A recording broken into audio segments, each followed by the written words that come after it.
Amid all this diplomacy, one thing keeps popping up, and that is the mineral deal. It's a proposed agreement between Ukraine and the US. For what? Ukraine's mineral wealth. Think of it as a business transaction. Ukraine shares its minerals with America. In return, they get US protection. That is the deal in a nutshell. Zelensky first proposed this idea to Donald Trump. It was part of his so-called victory plan. And Trump did take the bait, but he took it too far. Reports say he demanded $500 billion worth of minerals. He also did not give security guarantees in return. So Zelensky refused to sign it. But now there seems to be some progress. Ukraine says the talks are in the final stages, and yesterday Trump said Zelensky would visit the White House soon, possibly to sign the mineral deal.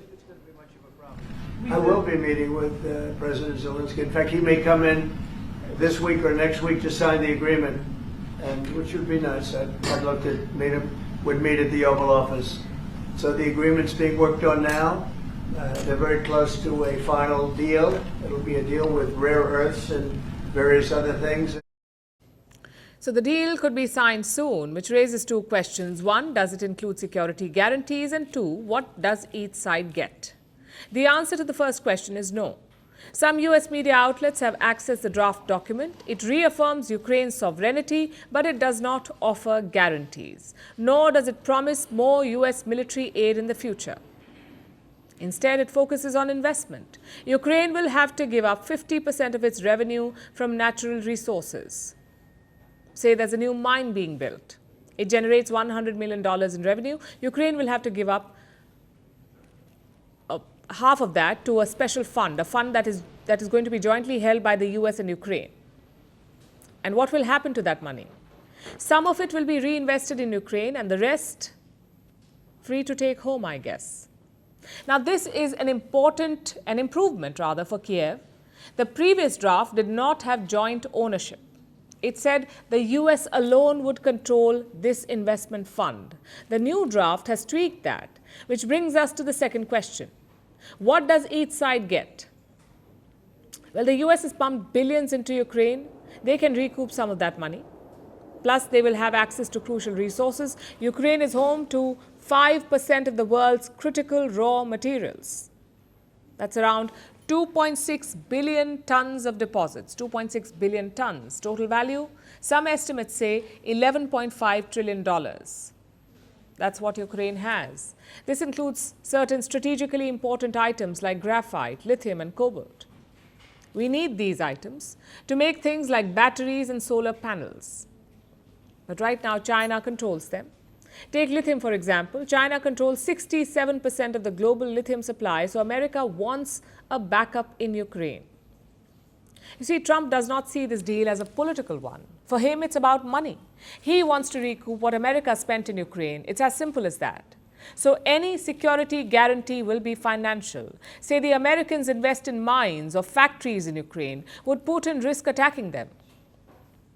Would he target US assets or investments in Ukraine? Kiev will be hoping that he will not. But Putin is a wily customer. He wants in on the mineral deal. He says he will help American companies process minerals from Russia. We are ready to attract foreign partners to the so-called new, our historical territories, which have returned to the Russian Federation. There are also certain reserves of rare earth minerals.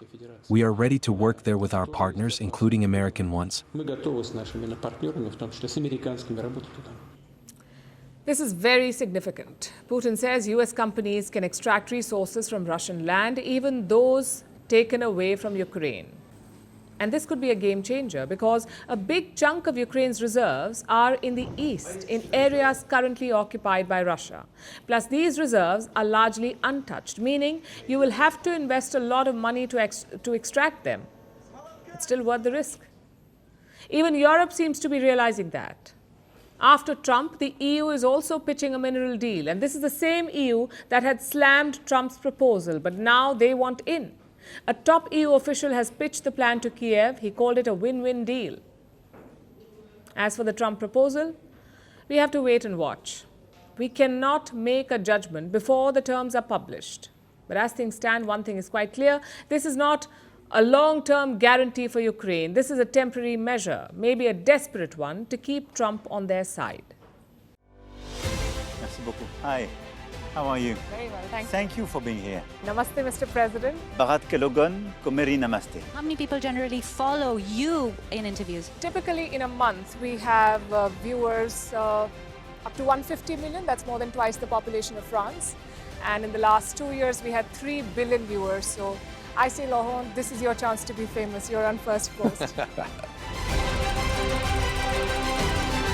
One word to describe your equation with Prime Minister Modi. Amitié.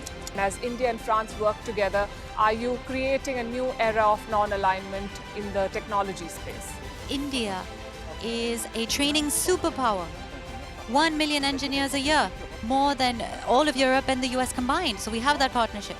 We have a partnership on the environment and the economy. We also have civilian nuclear programs. And that is something we've developed far beyond the France-India relationship. So we want to work together on AI. And then comes China with its DeepSeek, creating models at a fraction of the cost. Did that innovation take you by surprise? Did that breakthrough make you sit up and think, what did the Chinese do and how? But what did DeepSeek do? They took everything that was already available from the last AI model and then they recalibrated it. So are you going to ban Chinese AI in France? So we don't have this American approach of banning tech because of where it comes from.